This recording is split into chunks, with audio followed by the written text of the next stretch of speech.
I was gonna get like a damn cold or something. So anyway, I wrote this. It's weird. I thought I wrote this poem a long time ago because I remember putting on Facebook. My grandfather, my necroteer, got kind of sad, put a sad face. But I guess I didn't because I don't know, man. I only had 1, 2, 3, 4, 5, 6, 7, 8, 9, 10, 11, 12. I only had 12 things written, lines written. But now that I finished, it's 12 pages and 1,144 words. So I think that's kind of cool. Now, this is, I don't know, this is important to me. I don't know why it is, but it really is. And, I don't know why. So let's see. I'll read it because I guess that's why I'm on here. It's called He Puts the Ashes in an Old Suitcase. So I didn't know where it was going to go. I mean, I did, but then when I was eating dinner, I just had an idea in my mind, so that's what I did with it. And I don't know how it goes because Sanchez wrote it and edited it or anything, so. He puts the ashes in an old suitcase that he found on his way. When he opens it up, he sees stickers inside. One of a cowboy, one of a space ranger, one of a hero fighting off danger, one of an explorer searching for gold. Funny how pictures look so good for being so old. He puts the case in the back of his car.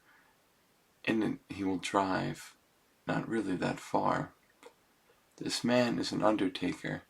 He lives as we die, taking care of our bodies as family and friends cry. Not sure why this job, the one that he chose, but it is that which he does, and he does so well, this he knows. A new project for him today. Someone has died, said goodbye. Family had his body turned to ash.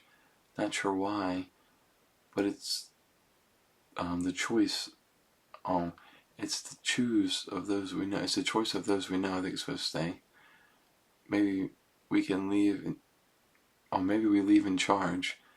But then the only family left. That could be the reason. And that or not, it isn't as if the question is a mass murderer whose self is at large.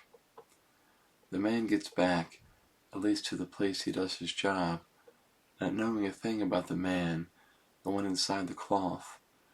But he has a number on the desk he has, so he calls it then. There are questions to ask. On the phone he hears a woman laughing.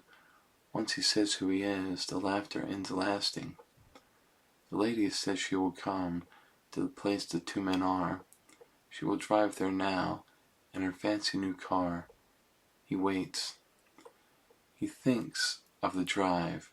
What an odd thing to do. Two driving in the car, yet only one living, it's true. He thinks of the thing, the one that he found, the odd old suitcase, just living on ground. Strange place to be, strange thing to find. Images of the pictures enter his mind.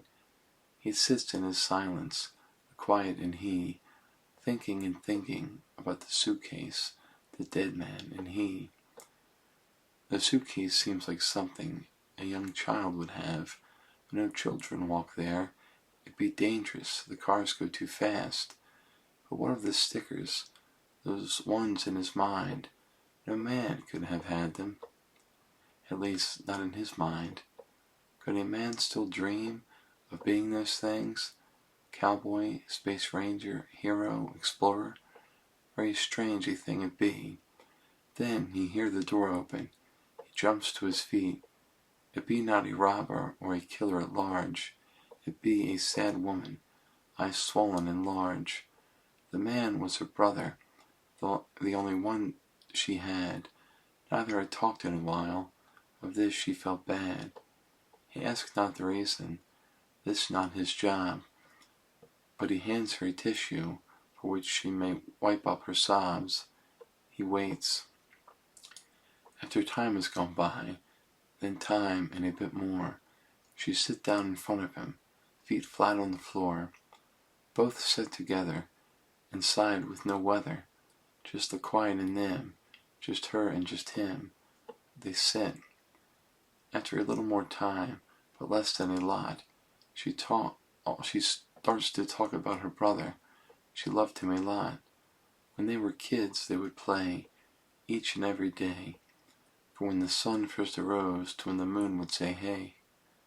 But when they got to a point, when they got to an age, they seemed to find less reason to chat and to play. He had dreams, many dreams he did have, never happy with the good things, all the fine things he had, but for the dreams. The man stands, thinking now. This brings back memories. All children have dreams. He smiles at this, then goes back to listening. The lady continues. It all started when we were young kids. We watched a movie about a cowboy. We would run around the house, one a good guy and the other bad. We had great times, both he and I had. The man thinks. Many kids dreamed of those things. Old westerns helped that. She continues. When we were teens, he and I, we went to a drive-in. We both had time. We saw a fun movie. Sci-fi it was. I believe it of a space ranger, covered in space dust. The man thinks about this. He can remember a movie like that. He remembers the man, remembers the hat. He smiles once more. She goes on. Once he got a comic book, the first he had read. It was of a great explorer man, named something Tex. Once again the man thinks. Can he remember such a thing? He thinks that he can. He can see the outfit. Now see the man. He goes back to listen. But here's something faint. Oh, that's gonna be wrong. What is that he hears? First he cannot explain. Then he looked behind him.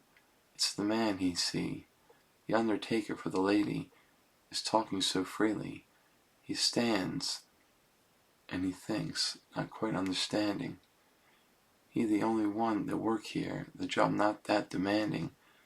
Then all at once it hits him. Like a truck hit a deer. Her brother, the dead man. It's him. Now it's clear. The suitcase he found. It is his one and only. The house that he is in. Not his sister's, but his own. He lived there his entire life. Him and his dreams both alone.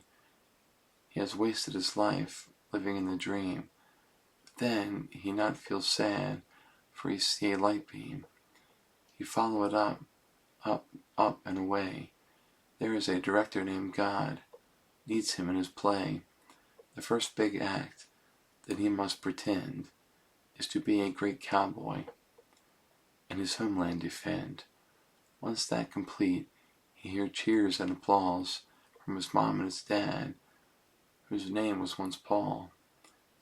Then he flying through space, fighting crimes like a ranger, keeping all the good space folk from harm and from danger. When he gets off the set, who's sitting right there? It's John Lennon and Hendrix. They give him a hand, clapping and smiling, speaking of how great he did. What a thing to be happening. You feel like a kid. The last act he does, at least for right now, is to search the land for lots of gold. He seems to already know how. So, it seems, my friends, while he lived all his life in his dream and his imagination, without friends, kids, or wife, what he wanted to do, what he dreamed to one day, is what he shall forever do. Just exist and play. So, I guess, I don't know what that's really about, but I kind of like it. Peace, you guys.